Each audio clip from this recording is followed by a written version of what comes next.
Dear learner, जय हिंद।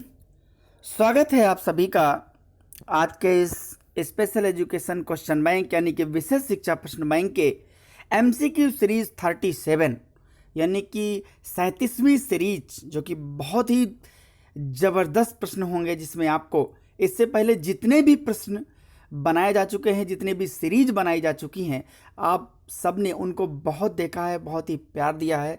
आप सबका दिल से धन्यवाद। आज की इस वीडियो को अंत तक देखिए। बहुत ही सिंपल से कठिन की ओर प्रश्न मिलेंगे आपको। बिल्कुल भी स्किप मत करिए। वीडियो को यदि भगाएंगे तो आप बहुत सारी जानकारी से वंचित रह जाएंगे।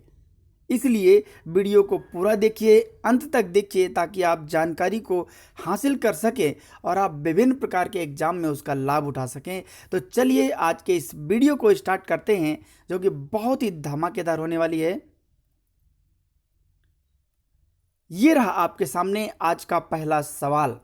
इससे पहले यदि आप चैनल में नए हैं तो चैनल को सब्सक्राइब कर लीजिए एंड बेल आइकन को जरूर प्रेस करिए, ताकि आने वाले न्यू वीडियो को नोटिफिकेशन आपको तुरंत मिल जाए। एंड वीडियो को लाइक जरूर कीजिए यदि आपको पसंद आता है तो, क्योंकि यहाँ पर इस चैनल में लर्निंग फॉर ऑल बाय सुल्तान में आपको स्पेशल एजुकेशन से रिलेटेड कंटेंट मिलता है और मिलता रहेगा हमेशा। तो चलिए आज के इस क्वेश्चन को स्टार्ट करते हैं, आज की इस सीरीज को। क्वेश्चन नंबर 1 जो आपके सामने है कि अधिगम अक्षमता वाले बच्चों के लिए पेशेवर व्यावसायिकों की आवश्यकता नहीं है। देखते हैं, हमारे सामने 4 ऑप्शंस होंगे। ये रहे आपके सामने 4 ऑप्शंस। ऑप्शन ए ऑडियोलॉजिस्ट, जिसे हम श्रवण वैज्ञानिक कहते हैं। ऑप्शन बी स्पीच थेरेपिस्ट, जिसे हम वाणी चिकित्सक कहते हैं या वाक चिकित्सक कहते हैं। ऑप्शन सी विशेष शिक्षक, जिसे हम स्पेशल एजुकेटर कहते हैं। ऑप्शन डी इनमें से कोई नहीं, नॉन ऑफ दिस। जैसा कि आप देख रहे हैं कि हमारा सवाल है कि इनमें से कौन से अधिगम अक्षम वाले बच्चों के लिए पेशेवर व्यावसायिकों की आवश्यकता नहीं है। तो इसका जो सही जवाब होगा ऑप्शन डी। ऑप्शन डी क्यों होगा? क्योंकि ऑडियोलॉजिस्ट, स्पीच थेरेपिस्ट, विशेष शिक्षक, इन तीनों की आवश्यकता होती है। और हमारा सवाल क्या है? किनकी आवश्यकता नहीं है। सवाल को हमेशा नहीं को जरूर ध्यान दीजिए, सबसे ज़्यादा गलतियां यहीं पर होती हैं। फिलहाल आज के हमारे पहले सवाल का जवाब है ऑप्शन डी, इनमें से कोई नहीं। क्वेश्चन नंबर 2 जो आपके सामने है कि अधिगम अक्षमता है, लर्निंग डिसेबिलिटी इज, देखते हैं। ये रहे आपके सामने 4 ऑप्शंस। ध्यान रहे, ये जितने भी क्वेश्चंस हैं, बहुत ज़्यादा क्वेश्चंस आपके जो भी प्रश्न पत्र इससे पहले आ चुके हैं या जो भी एग्ज़ाम हो चुके हैं, उनसे संबंधित ये प्रश्न हैं जिन्हें बोर्ड ने सही माना है उत्तर, वही आपको यहाँ पर मिलेंगे। देखते हैं, अधिगम अक्षमता है, 4 ऑप्शंस आपके सामने हैं। ऑप्शन ए मस्तिष्क संबंधी विकार, ऑप्शन बी शारीरिक विकार, ऑप्शन सी मानसिक विकार, या फिर ऑप्शन डी ए और सी दोनों, यानी ए एंड सी बोथ। तो इसका जो सही जवाब होगा option D is the correct answer, A and C दोनों। क्योंकि अधिगम अक्षमता शारीरिक विकार नहीं है, यानी कि एनाटॉमिकल जो डिसऑर्डर है वो नहीं है। ये बात का जरूर ध्यान दें, क्योंकि हमें सीखने से संबंधित प्रॉब्लम होती है और जब वो कंटिन्यू बनी रहती है तो हमारे मस्तिष्क में थोड़ा बहुत प्रॉब्लम के कारण इस तरीके की समस्याएं आती हैं। इसलिए ए और सी सही है। क्वेश्चन नंबर 3 जो आपके सामने है, यहाँ पर जो इंग्लिश है वो थोड़ा सा नीचे लाइन में आ गई है, उसे ध्यान देंगे। क्वेश्चन नंबर 3 है कि कहानी पद्धति से बालकों में डॉट डॉट का विकास होता है। चलिए देख लेते हैं किसका होता है। ये रहे आपके सामने 4 ऑप्शंस। ऑप्शन ए कल्पना शक्ति का विकास, ऑप्शन बी निर्णय क्षमता का विकास, ऑप्शन सी श्रवण कौशल का विकास, या फिर ऑप्शन डी उपरोक्त सभी। इसका जो सही जवाब है वो है ऑप्शन डी उपरोक्त सभी। ध्यान दीजिए, ये प्रश्न आपको बहुत सरल लग रहे होंगे, लेकिन आपको जैसे जैसे आगे प्रश्नों की संख्या बढ़ती जाएगी वैसे ही आपको क्रिटिकल प्रश्न मिलने शुरू हो जाएंगे, इसलिए स्किप मत करिएगा। तो चलिए नेक्स्ट क्वेश्चन देखते हैं। क्वेश्चन नंबर 4 जो आपके सामने है कि आईईपी बनाने के लिए आवश्यक टीम है। ये रहे आपके सामने 4 ऑप्शंस। ऑप्शन ए विशेष शिक्षक यानी कि special educator, option B speech therapist यानी कि जो वाणी चिकित्सक होता है, ऑप्शन सी मनोवैज्ञानिक यानी कि साइकोलॉजिस्ट, या ऑप्शन डी उपरोक्त सभी यानी कि ऑल ऑफ द एबव। इसका जो सही जवाब है वो है option D is the correct answer, यानी कि सभी की जरूरत होती है हमें आईपी बनाने के लिए। आईपी का फुल फॉर्म क्या होता है? Individualised educational programme. ये बात जरूर ध्यान में रखें। बहुत सारे लोग इंडिविजुअल एजुकेशन प्रोग्राम कह देते हैं या एजुकेशन प्लान कह देते हैं। अगर एग्जैक्टली हम देखते हैं तो हमारा इंडिविजुअलाइज्ड एजुकेशनल प्रोग्राम ही सही होता है। क्वेश्चन नंबर 5 जो आपके सामने है, ध्यान दीजिएगा। यह सवाल शायद आपने देखा हो, बट फिर भी मुझे ऐसे उम्मीद है कि आप ये क्वेश्चन को पहली बार देख रहे हैं, आपके लिए नया होगा कि किसने पहली बार डेवलपमेंटल डिस्प्रैक्सिया का वर्णन कंजेनाइटल मैलाड्रॉइटनेस के रूप में किया। ध्यान दीजिए, जो पहले डेवलपमेंटल डिस्प्रैक्सिया था, जिसे हम मूवमेंट प्रॉब्लम या मोटर स्किल से रिलेटेड प्रॉब्लम होती है उसे कहते हैं, और ये ऑटिज्म का डिस्प्रैक्सिया एक प्रकार है, इसलिए इसको हम डेवलपमेंटल कहते हैं क्योंकि वो एक विकासात्मक समस्या है। तो उसका वर्णन हमने इस नाम से, इसके रूप में किया। किसके रूप में? कंजेनाइटल मैलाड्रॉइटनेस। चलिए देखते हैं। ये रहे आपके सामने 4 ऑप्शंस। किसने किया? तो ये 4 ऑप्शंस आपके सामने हैं। Option A Helen Burns, option B Collier, option C David Wiley, या फिर ऑप्शन डी मारिया ब्रोनिते। इसका जो सही जवाब है वो है option B is the correct answer. कॉलियर जो कि डेवलपमेंटल डिस्प्रैक्सिया का वर्णन कंजेनाइटल मैलाड्रॉइटनेस के रूप में किया।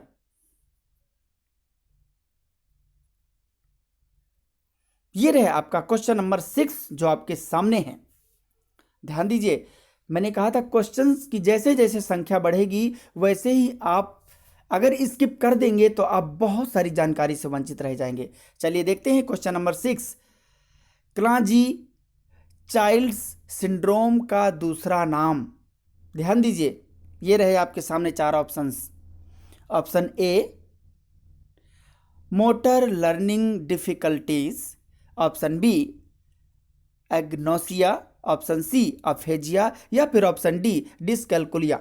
इसका जो सही जवाब होगा option A is the correct answer, यानी कि मोटर लर्निंग डिफिकल्टीज को क्लांजी चाइल्ड्स सिंड्रोम भी कहते हैं। ये आप ध्यान रखिएगा। क्वेश्चन नंबर 7 जो आपके सामने है, कई तरीके के आपको प्रश्न मिलेंगे। फिलहाल क्वेश्चन नंबर 7 को देखते हैं कि एक व्यक्ति को सामाजिक कौशल, अनुमान एवं संगठनात्मक कौशल से संबंधित समस्या है तो उसे किस प्रकार की अधिगम अक्षमता होगी? चलिए देखते हैं।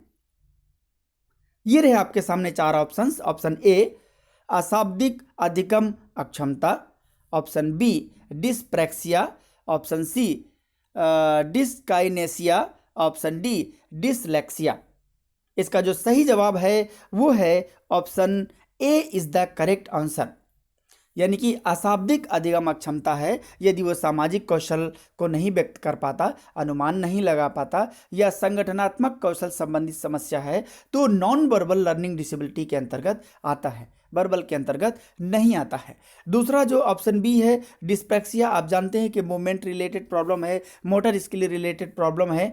और जो डिस्काइनेसिया है ये भी मूवमेंट रिलेटेड प्रॉब्लम है। शायद आप पहली बार सुने हो सकता है पढ़ भी चुके हों, लेकिन डिस्काइनेसिया इसका जो मतलब होता है कि मूवमेंट संबंधित जो प्रॉब्लम होती है उससे। एंड डिसलेक्सिया के बारे में आप जानते हैं कि जो पठन संबंधी विकार होता है। फिलहाल यहां पर क्वेश्चन नंबर 7 का जो हमारा option A is the correct answer. Question number 8 जो आपके सामने है, ध्यान दीजिएगा। इस प्रश्न में आपको लगभग 4 या 5 उत्तर मिलेंगे, ध्यान दीजिएगा। क्वेश्चन नंबर 8 क्या है देख लेते हैं कि अधिगम अक्षमता में शैक्षिक मूल्यांकन के लिए किस उपकरण का प्रयोग किया जाता है। ध्यान दीजिए, जो लर्निंग डिसेबल चिल्ड्रन होते हैं उनका हम अगर एजुकेशनल असेसमेंट करते हैं तो कौन सा उपकरण है। ये रहे आपके सामने 4 options. Option A reels, option B WAV, option C glad GLAD, या फिर ऑप्शन डी ISD। इसका जो सही जवाब है option C is the correct answer, glad. इसके अलावा ये रही आपकी और भी विभिन्न जानकारियां। ग्लैड इसका पूरा नाम क्या है? Grade level assessment device. इसको किसने डेवलप किया? जयंती नारायण ने, डॉक्टर जयंती नारायण है, ये प्रोजेक्ट डायरेक्टर थी। दरअसल ये एक प्रकार का प्रोजेक्ट था और ये जयंती नारायण ये कहाँ पर डेवलप हुआ था? NIMH, national institute for the mentally handicapped, ये उस समय नाम था, लेकिन प्रेजेंट टाइम में इसका नाम क्या हो गया है? NIEPID, national institute for the empowerment of persons with intellectual disabilities. ये कहाँ है? सिकंदराबाद में है, 1984 में बना था। ऐसे रिलेटेड प्रश्न इससे भी संबंधित सीरीज बनाई जा चुकी है, आप उन्हें जरूर देखिए। ये एक प्रोजेक्ट था जो ICSSR ने इसको फंडिंग किया था और 1997 में ये पहला कॉपीराइट बना था। इसके बाद रीप्रिंट भी हुआ 2003 में। ये आप ध्यान में रखिएगा कि जो अधिगम अक्षमता है उसके लिए ग्लैड एक बहुत ही एक असेसमेंट का, शैक्षिक असेसमेंट का उपकरण है। इससे संबंधित भी और सारी जानकारियां हैं। ध्यान रहे वीडियो को स्किप ना करें, स्किप करने से बहुत सारी जानकारियां आपकी छूट जाएंगी। तो चलिए, फिलहाल यहाँ पर जो हमारा क्वेश्चन नंबर 8 का सही जवाब है ग्लैड, यानी कि grade level assessment device. Question number 9 जो आपके सामने है कि अधिगम अक्षमताएं हैं, लर्निंग डिसेबिलिटीज। चलिए देखते हैं। ये रहे आपके सामने 4 ऑप्शंस। ऑप्शन ए, ऐसे विकार हैं जो उन लोगों की शैक्षणिक प्रगति को बाधित करती हैं जो कि मानसिक रूप से मंद एवं भावनात्मक रूप से परेशान नहीं हैं। ऑप्शन बी, कम बुद्धि वाले बच्चों में मिलती है। ऑप्शन सी, मानसिक मंदता है, या फिर ऑप्शन डी, उपरोक्त सभी। इसका जो सही जवाब है option A is the correct answer. अधिगम अक्षमता क्या है? कम बुद्धि वाले बच्चे, जैसे कि option A is the correct answer, but मैं बी को एक्सप्लेन कर रहा हूं कि कम बुद्धि वाले जो बच्चे होते हैं उनमें नहीं मिलती है, ऐसा नहीं है। मानसिक मंदता नहीं है, क्योंकि मानसिक मंदता एक अलग अवस्था है और उपरोक्त सभी हो नहीं सकता। तो क्योंकि ये मैच खाता है, ज्यादा अप्रोप्रिएट है ए से, इसलिए हमारा A is the correct answer. Question number 10 जो आपके सामने है कि ज्यादातर अधिगम अक्षमता वाले विद्यार्थी की बुद्धि होती है। ध्यान रखिएगा, ये रहे आपके सामने 4 ऑप्शंस। ऑप्शन ए, औसत, यानी कि एवरेज बुद्धि होती है, या फिर ऑप्शन बी, औसत से कम, या फिर ऑप्शन सी, ए और बी दोनों, या फिर ऑप्शन डी, इनमें से कोई नहीं। तो ये रहा आपका जवाब, option A is the correct answer. यानी कि ज्यादातर जो अधिगम अक्षम वाले बच्चे होते हैं, विद्यार्थी होते हैं, उनकी बुद्धि कितनी होती है? औसत कैटेगरी की होती है। ये ध्यान रखिएगा। आप जानते हैं कि जो अधिगम अक्षमता है, लेखन संबंधी समस्या होती है, गणितीय संबंधी समस्या होती है, पठन संबंधी समस्या होती है। तो ये तो हम भी जनरली कर लेते हैं, कभी कभी ऑलरेडी हमसे भी इतनी छोटी छोटी प्रॉब्लम हो जाती हैं, तो इसलिए इसको औसत कैटेगरी में रखा गया है। क्वेश्चन नंबर 11, प्रश्न 11 जो आपके सामने है कि कौन से बुद्धिलब्धि अंक को मानसिक मंदता की श्रेणी में रखते हैं। देखिए, सवाल आपका किसी भी तरीके का पूछा जा सकता है, इसमें कोई संदेह नहीं है। क्वेश्चन नंबर फिर से 11 को पढ़ लीजिए कि कौन से बुद्धिलब्धि अंक को मानसिक मंदता की श्रेणी में रखते हैं। ये रहे आपके सामने 4 ऑप्शंस। ऑप्शन ए, 70 इंटेलिजेंस क्वेश्चंस, यानी कि 70 IQ, या फिर ऑप्शन बी 90 IQ, या फिर ऑप्शन सी 100 IQ, या फिर option D none of the, जिनमें से कोई नहीं। इसका जो सही जवाब है वो है option A is the correct answer. क्यों? क्योंकि जो एमआर बच्चे होते हैं, अगर उनकी बुद्धि लब्धि 70 से ऊपर हो गई तो फिर वो अलग कैटेगरी में आ जाते हैं। इसलिए 70 या 70 से नीचे जो विद्यार्थी होती हैं, उनकी बुद्धि लब्धि होती है, वो मेंटल रिटार्डेशन या बौद्धिक अक्षमता की कैटेगरी में आते हैं। ये आप बहुत अच्छे से जानते हैं।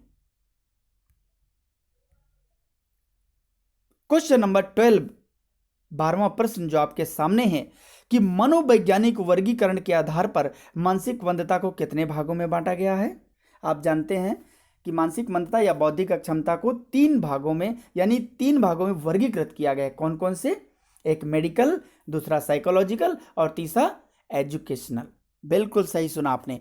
तो जो दूसरा है मनोवैज्ञानिक वर्गीकरण के आधार पर मानसिक मंदता को कितने भागों में बांटा गया है, ये रहे आपके सामने 4 ऑप्शंस। ऑप्शन ए 4 भागों में, ऑप्शन बी 5 भागों में, ऑप्शन सी 3 भागों में, या फिर ऑप्शन डी 6 यानी कि 6 भागों में। इसका जो सही जवाब है वो है option A is the correct answer. 4 भागों में। कौन कौन से हैं 4 भाग? Mild, moderate, severe, profound. ये 4 भाग हैं जो कि मनोवैज्ञानिक वर्गीकरण के अंतर्गत आते हैं। इससे संबंधित मैं एक थ्योरी भी पूरी बना चुका हूं। इसके अलावा इसके अलग से भी मैं क्वेश्चन सीरीज बना चुका हूं। अगर आप उन्हें देखेंगे, और इसके डिस्क्रिप्शन बॉक्स में सभी सीरीज का लिंक भी आपको मिल जाएगा। अगर आप नए हैं तो सभी सीरीज को जरूर देखें, क्योंकि बहुत ही बेहतरीन बेहतरीन प्रश्न आपको मिलेंगे। तो चलिए देखते हैं नेक्स्ट क्वेश्चन।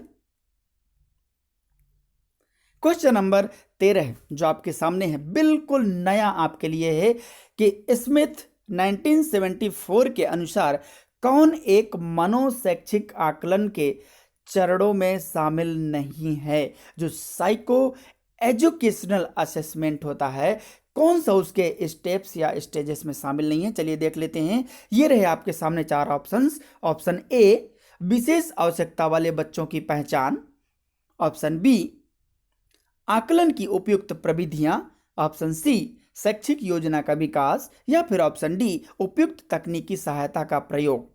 इसका जो सही जवाब है option D is the correct answer कि उपयुक्त तकनीकी सहायता का प्रयोग इनके चरण में शामिल नहीं है। ध्यान दीजिएगा, आप अपने अनुसार कह सकते हैं कि सर ये तो सभी हो सकता है, लेकिन अगर किसी के द्वारा कोई बात कोट की गई है, कही गई है, उसके चरणों को, स्टेप्स को बताया गया है, तो वो वही सत्य होगा जो उन्होंने कहा है।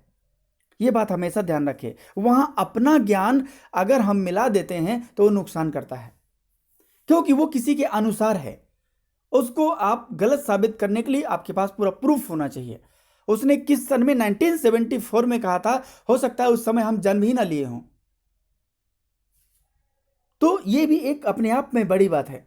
ठीक है, तो फिलहाल यहां पर क्वेश्चन नंबर 13 का जो हमारा सही जवाब है option D is the correct answer. Question number 14 जो आपके सामने है कि मानसिक मंद या बौद्धिक अक्षम बच्चों को पढ़ाने के लिए उपागम है, सबसे बेहतर कौन सा है। चलिए देखते हैं। ये रहे आपके सामने 4 ऑप्शंस। ऑप्शन ए बहुइंद्रिय यानी कि मल्टी सेंसरी का यूज करके, ऑप्शन बी योजना विधि यानी कि प्रोजेक्ट मेथड, प्लेबे मेथड, या फिर उपरोक्त सभी। इसका जो सही जवाब है वो है option D is the correct answer.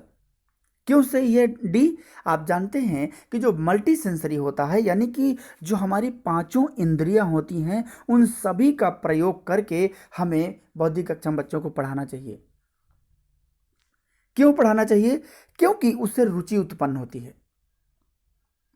केवल एक ही हम केवल लेक्चर दें, हम केवल उनको एक्टिविटी ही कराएं तो भी अच्छा नहीं होगा। उनको कभी कभी स्वाद भी दें, विभिन्न प्रकार के शब्दों को सिखाएं। मान लीजिए कोई आपने कोई मीठा या कड़वा या तीखा कुछ भी ऐसा सामग्री है जो स्वाद से संबंधित शब्दों को सिखा रहे हैं, जो उनके विटामिन से रिलेटेड, जैसे मान लीजिए फल फ्रूट ले गए आप कुछ खिलाने के लिए, तो आप उनके बारे में सिखा भी सकते हैं सेंसरी का यूज करके, साथ ही भाषा का भी विकास कर सकते हैं। योजना विधि प्रोजेक्ट मेथड यानी करके सीखने पर जोर देता है। प्ले वे मेथड खेल खेल के द्वारा, मानसिक मंद बच्चों को ज़्यादातर इसका भी प्रयोग किया जाता है। हालांकि जो इनका करिकुलम होता है, पाठ्यक्रम होता है, वो क्या कहलाता है? Functional curriculum. ये कई बार एग्जाम में पूछा गया है कि मानसिक मंद या बौद्धिक अक्षम बच्चों के जो पाठ्यक्रम होता है वो कौन सा पाठ्यक्रम होता है? उसे फंक्शनल या कार्यात्मक पाठ्यक्रम कहते हैं। फिलहाल यहाँ पर हमारा क्वेश्चन नंबर 14 का जो सही जवाब होगा option D is the correct answer. Question number 15 जो आपके सामने है कि उपनयन, ध्यान दीजिएगा, हो सकता है आपके लिए नया हो और हो सकता है आप पढ़ भी लिए हो। उपनयन आकलन उपकरण ... वर्ष के बौद्धिक अक्षम या मानसिक मंद बच्चों के आकलन के लिए किया जाता है। ध्यान दीजिएगा, उपनयन एक आकलन का उपकरण है जो कि बौद्धिक अक्षमता से रिलेटेड है। कभी सवाल पूछा जा सकता है। फिलहाल हम यहाँ पर जानेंगे कि कितने वर्ष के बच्चों के लिए किया जाता है। ये रहे आपके सामने 4 ऑप्शंस। बिल्कुल नया सवाल है आपके लिए। ऑप्शन ए 0 से 6 वर्ष, ऑप्शन बी 0 से 5 वर्ष, ऑप्शन सी 0 से 10 यानी कि 10 वर्ष, या फिर ऑप्शन डी 5 से 10 वर्ष। इसका जो सही जवाब है option A is the correct answer.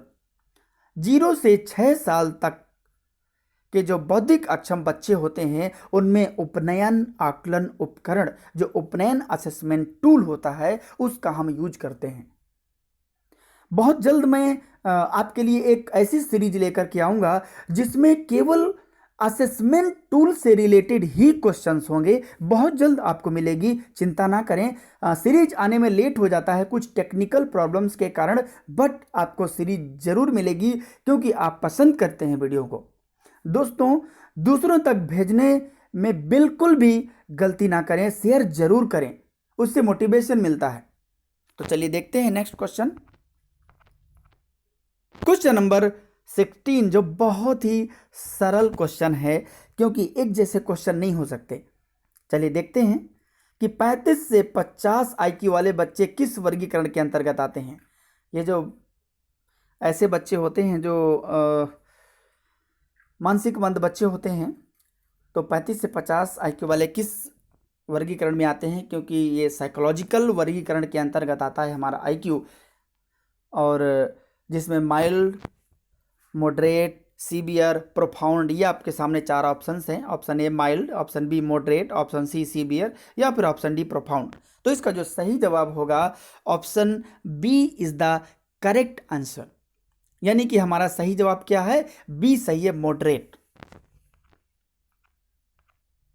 Question number 17 जो आपके सामने है कि मानसिक मंदता या बौद्धिक अक्षमता ... हो सकती है। ये रहे आपके सामने 4 ऑप्शंस। ऑप्शन ए जन्म से पहले, ऑप्शन बी जन्म के समय, या फिर ऑप्शन सी जन्म के बाद, या फिर ऑप्शन डी उपरोक्त सभी। इसका जो सही जवाब होगा option D is the correct answer, यानी कि उपरोक्त सभी, यानी जन्म से पहले भी हो सकता है, जन्म के समय भी हो सकता है और जन्म के बाद भी हो सकती है। इसलिए इसका जो सही जवाब क्या बताया? Option D is the correct answer. Question number 18 जो आपके सामने है कि मानसिक मंदता या बौद्धिक अक्षमता को कैसे ठीक किया जा सकता है। आपको बौद्धिक अक्षमता या मानसिक मंदता से संबंधित बहुत सारे प्रश्न मिल गए। इससे पहले भी एक सीरीज जो कि बौद्धिक अक्षमता से ही रिलेटेड थी बनाई जा चुकी है, आप उसे भी देखिए। एंड यदि आपने थ्योरी देख लिया, 1 2 3 लगभग 3 पार्ट हैं, यदि आपने थ्योरी देख लिया तो आपके सारे क्वेश्चंस हल हो जाएंगे। चलिए देखते हैं फिलहाल क्वेश्चन नंबर 18 जो 18वां सवाल है कि मानसिक मंदता या बौद्धिक अक्षमता को कैसे ठीक किया जा सकता है। ये रहे आपके सामने 4 ऑप्शंस। ऑप्शन ए दवाइयों से, ऑप्शन बी परामर्श से, ऑप्शन सी केवल इनकी अवस्था में सुधार किया जा सकता है, या फिर ऑप्शन डी इनमें से कोई नहीं। इसका जो सही जवाब होगा option C is the correct answer, यानी कि केवल इनकी अवस्था में हम सुधार कर सकते हैं। देखिए होता क्या है कि जो बौद्धिक अक्षम बच्चे होते हैं वो पूरी तरीके से जैसे सामान्य बच्चों की तरह बुद्धि लब्धि होती है, उनकी बुद्धि लब्धि नहीं होती है, ना ही वो इतने हायर एजुकेशन लेवल पर जा पाते हैं। तो इनके जो लाइफ स्किल है, जो इनके जीवन जीने का तरीका है, जो इनकी अवस्था है, हम उनको बेहतर बनाना चाहते हैं, और दवाइयों से, परामर्श से इनका सुधार संभव नहीं है पूरी तरीके से। तो इसलिए option C is the correct answer. Question number 19 जो आपके सामने है कि निम्नलिखित में से गलत अवधारणा नहीं है। ध्यान दीजिएगा, जो मिसकंसेप्शंस होते हैं ना हमारे समाज में, वो उनमें से एक नहीं है। 4 ऑप्शंस आपको दिखेंगे, ये रहे आपके सामने 4 ऑप्शंस। ऑप्शन ए, दिव्यांग बच्चे पढ़ लिख नहीं सकते, ये तो सरासर झूठ है, यानी कि ये बहुत ही गलत अवधारणा है। ऑप्शन बी, दिव्यांग बच्चे समाज के लिए बोझ हैं। कहाँ बोझ है भाई? अगर बोझ होते तो हॉकिंग महोदय क्या इतने बड़े वैज्ञानिक बन पाते? क्या समाज के लिए कुछ दे पाते? अगर ऐसे तो क्यों हमने एक्सेप्ट किया?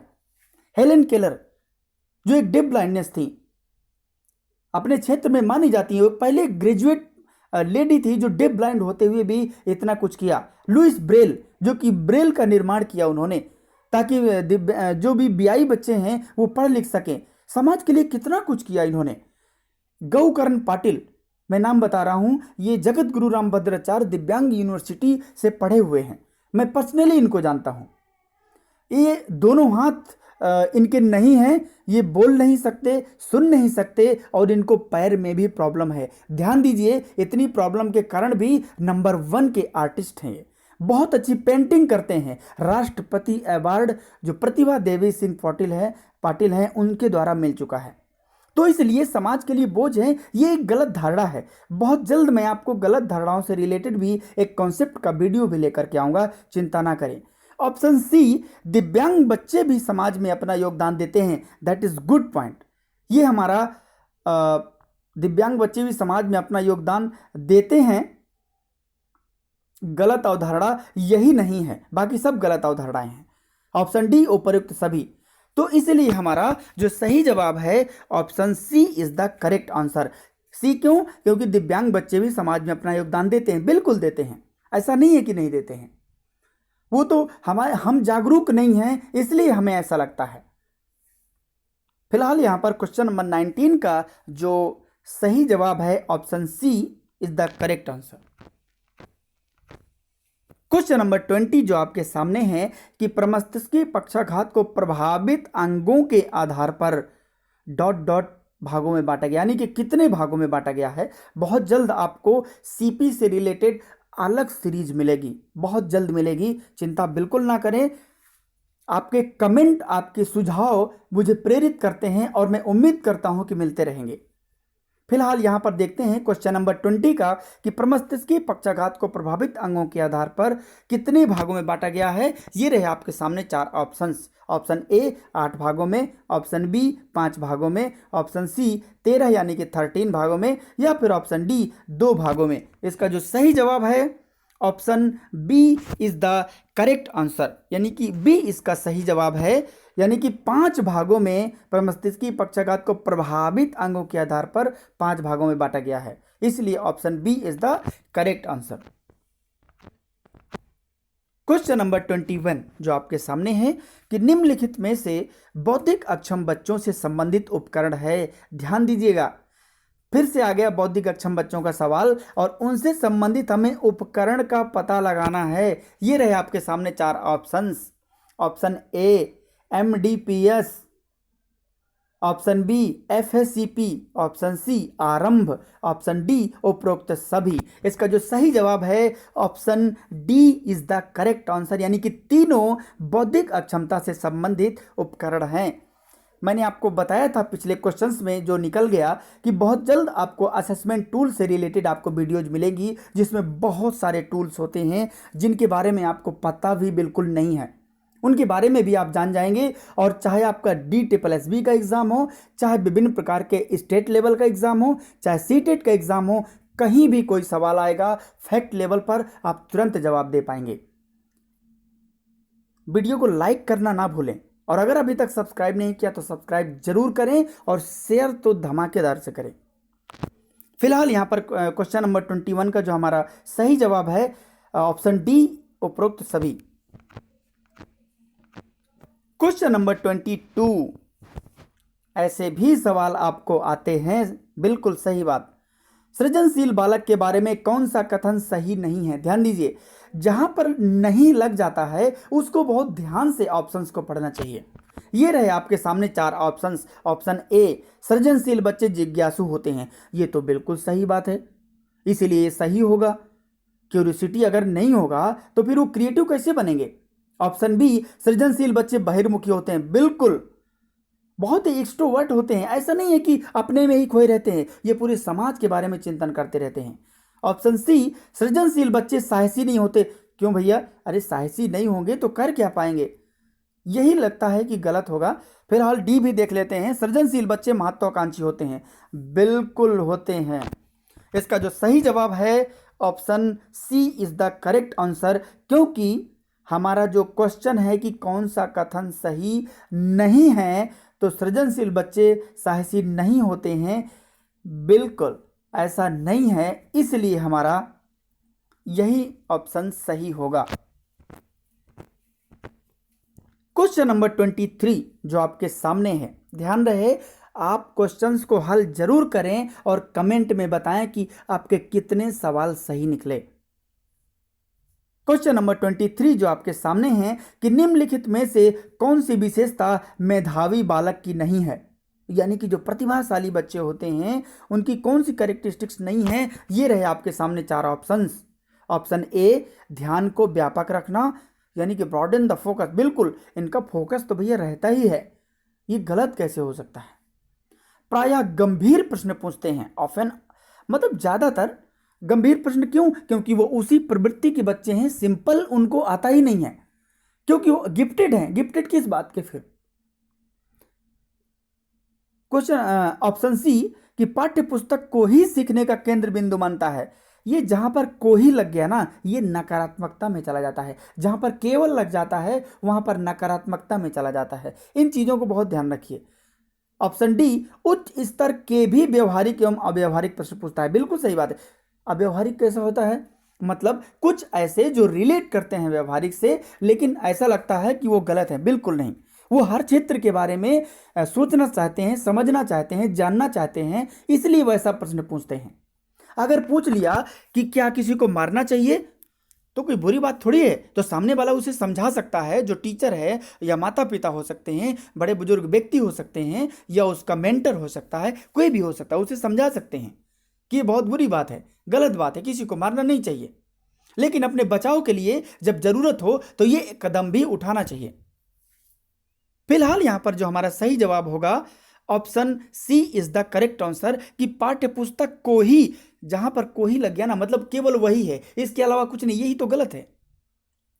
आप जानते हैं कि केवल पाठ्य पुस्तक से ही थोड़ी सीखता है, वो इतना क्रिएटिव होता है, इतना गिफ्टेड होता है कि दुनिया के हर एक्सट्रोवर्ट दुनिया में जीता है वो। तो फिलहाल यहां पर क्वेश्चन नंबर 23 का option C is the correct answer. Question number 24 जो आपके सामने है और बहुत ही बेहतरीन प्रश्न है। आप देखते हैं कि एक छात्र बुद्धिमान है, आप क्या करेंगे? यानी कि अगर आपकी कक्षा में कोई एक छात्र बहुत ही इंटेलिजेंट है, आप हमेशा कहते रहते हैं, आप भी अगर टीचर होंगे तो कहते हैं यार वो बच्चा बहुत होशियार है, तो उसमें आप क्या करेंगे? ये रहे आपके सामने 4 ऑप्शंस। ऑप्शन ए, उसके साथ संतुष्ट रहेंगे। अरे बुद्धिमान है तो भैया केवल उतने से ही संतुष्ट रहना शिक्षक की जिम्मेदारी नहीं है, because teacher is a society maker, teacher is a future maker, मतलब भविष्य निर्माता है। बच्चा क्या है, 2-4 सवालों के जवाब दे दिया, उसी से थोड़ी संतुष्ट रहना है। ऑप्शन बी देखते हैं, उसे अतिरिक्त गृह कार्य नहीं देंगे। अरे ये कोई तरीका थोड़ी होता है, गृह कार्य कम दें ज़्यादा दें, ये बुद्धिमान छात्र और उससे रिलेटेड नहीं करता है। ऑप्शन सी, वह जैसी प्रगति कर सके उसे उस तरह से उसे प्रेरित करेंगे। हाँ, ये थोड़ा सा ठीक ठाक लग रहा है। देखते हैं ऑप्शन डी, उसके अभिभावकों को सूचित करेंगे कि वह बुद्धि। क्या बताने की जरूरत है, जब उसका अचीवमेंट होगा तो पूरी दुनिया जान जाएगी, पूरा समाज जान जाएगा, हर गली मोहल्ला में बताने की क्या जरूरत है। तो फिलहाल यहां पर जो हमारा सही जवाब है option C is the correct answer. जिस तरीके से वो चाहता है उसे सीखने देना चाहिए। हम लोग क्या करते हैं, हम लोग यही तो करते हैं। एक शिक्षक, बहुत सारे शिक्षक जो रिहेबिलिटेशन के फील्ड में जाते तो हैं, बट वो अवेयर नहीं रहते। अगर एक विद्यार्थी सवाल कर लेता है तो उसे कहते हैं चुपचाप बैठ, जितना मैं पढ़ा रहा हूं उतना ही सही है और उतना ही सीख, ज़्यादा सवाल पूछने की जरूरत नहीं है। बच्चे की क्यूरियोसिटी खत्म हो जाती है, बच्चा क्रिएटिव नहीं बन पाता, बच्चा गिफ्टेड नहीं बन पाता। ये किसकी गलती है? शिक्षक की गलती है। तो उसे हमेशा प्रेरित करना चाहिए, किस तरीके से वो सीखता है। इसीलिए असेसमेंट फॉर लर्निंग किया जाता है, सिखाने के लिए आकलन किया जाता है, ताकि वो किस तरीके से सीखेगा हमें पहले पता चल जाता है और एक अच्छी प्लानिंग के साथ हम टीचिंग कर सकते हैं। अगर असेसमेंट फॉर लर्निंग नहीं करते तो हमें पता नहीं चल पाता। तो फिलहाल क्वेश्चन नंबर 24 का जो हमारा सही जवाब है, option C is the correct answer. Question number 25 और आखिरी सवाल इस सीरीज का ये रहा आपके सामने। शिक्षा मनोविज्ञान में जिन बालकों के व्यवहार का अध्ययन किया जाता है वे हैं। शिक्षा मनोविज्ञान तो सबका अध्ययन करती है, कुछ भी आ जाए। ये रहे आपके सामने चार ऑप्शंस। ऑप्शन ए समस्यात्मक बालक, ऑप्शन बी कम गति से सीखने वाले बालक, ऑप्शन सी प्रतिभाशाली बालक, ऑप्शन डी उपर्युक्त सभी। इसका जो सही जवाब है option D is the correct answer. ध्यान रहे ये सवाल एग्जाम में पूछा जा चुका है, इसलिए इसको बोर्ड ने ऑप्शन डी ही करेक्ट आंसर माना है। और आप जानते होंगे बहुत अच्छे से कि शिक्षा मनोविज्ञान हर क्षेत्र का अध्ययन करती है। जहां मनोविज्ञान नहीं जुड़ा वहीं प्रगति नहीं हो पाती है, क्योंकि मनोविज्ञान हमारे कॉग्निशन से रिलेटेड है और हमारा जहां कॉग्निशन इन्वॉल्व नहीं है वहां डेवलपमेंट कैसे हो सकता है। आप कुछ भी करते हैं बिना कॉग्निशन के कुछ कर ही नहीं सकते, कुछ भी नहीं कर सकते, क्योंकि माइंड ही आपको आदेश देता है कुछ भी करने के लिए। तो फिलहाल यहाँ पर क्वेश्चन नंबर 25 का option D is the correct answer. ये रहे आपके आज की सीरीज 37 के 25 क्वेश्चंस, जो कि बहुत ही बेहतरीन थे। ऐसी आशा करता हूँ मैं आपके कमेंट, आपके सुझाव मुझे बता पाएंगे कि आज की वीडियो कैसी लगी। क्या आपको प्रश्न कुछ नए सीखने को मिले? आप जरूर बताएं, सुझाव जरूर दें, कमेंट जरूर दें। आपको बहुत सारी न्यू सीरीज मिलेगी, बिल्कुल चिंता ना करें। तो फिलहाल आज के लिए इतना ही। शेयर करना मत भूलें। तब तक के लिए जय हिंद। मिलते हैं आपके सुझाव, कमेंट और मोटिवेशन के साथ नेक्स्ट वीडियो में। थैंक यू सो मच, बहुत बहुत धन्यवाद आपका। आपको वीडियो यदि अच्छी लगी हो तो ये सारी एक्टिविटीज दबा करके करिए। जय हिंद।